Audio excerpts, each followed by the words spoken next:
বড়মশাইয়ের আবদারের সাথে সাথে সন্তানের আবদারও কিন্তু মার রাখতে হয়। তো ছেলের আবদার ছিল পকোড়া বানিয়ে দেওয়ার জন্য, প্রায় সময় বানিয়ে দেই। তো আজকে একটু অন্যরকম করব, তাই তোমাদের সাথে একটু শেয়ার করব। দেখো মাংসগুলোকে আমি একটু থেতলে নিয়েছি। প্রথমে আমি এখানে আদা আর রসুনের পেস্ট দিয়ে দিচ্ছি। এখন পেঁয়াজ আর কাঁচামরিচের বাটা দিয়ে দিলাম।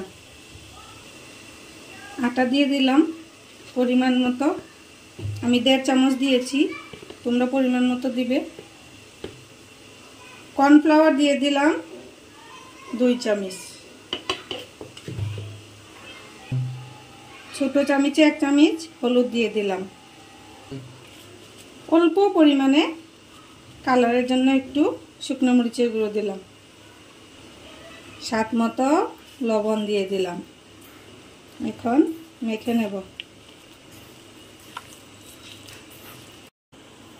হঠাৎ করে বানাচ্ছি, ছেলে বায়না করলো তাই, না হলে আরও 1-2টা উপকরণ দিতাম। তো যাই হোক, এগুলো দিয়েও হবে, ভালোই লাগবে আশা করি।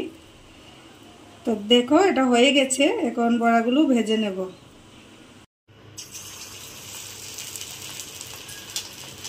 এটা কিন্তু সন্ধ্যার টিফিনের জন্য বানানো হচ্ছে। সন্ধ্যার টিফিনেও ভালো লাগে আর এমনিতেও খেতে ভালো লাগে, ভাতের সাথেও ভালোই লাগে।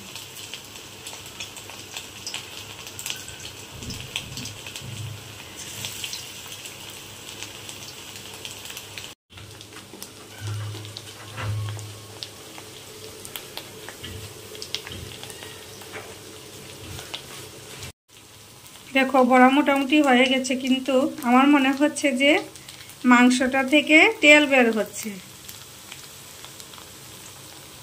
যাই হোক, ভালোই লাগবে খেতে। তো সন্ধ্যার টিফিন কিন্তু রেডি হয়ে গেছে, ঝটপট তোমরা চলে আসো। এদিকে চা বসিয়ে দিয়েছি সন্ধ্যাবেলার, চা না খেলে তো হবেই না।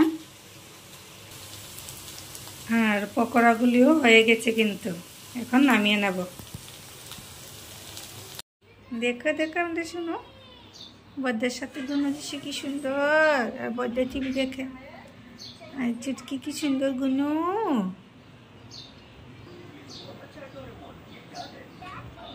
আমরা চুটকিও কিন্তু টিভি দেখে মধ্যে মধ্যে। চলে আসো সবাই, তাড়াতাড়ি আসো। লোভনীয় জিনিস কিন্তু বেশি সময় থাকে না, শেষ হয়ে যায়, তাড়াতাড়ি আসো।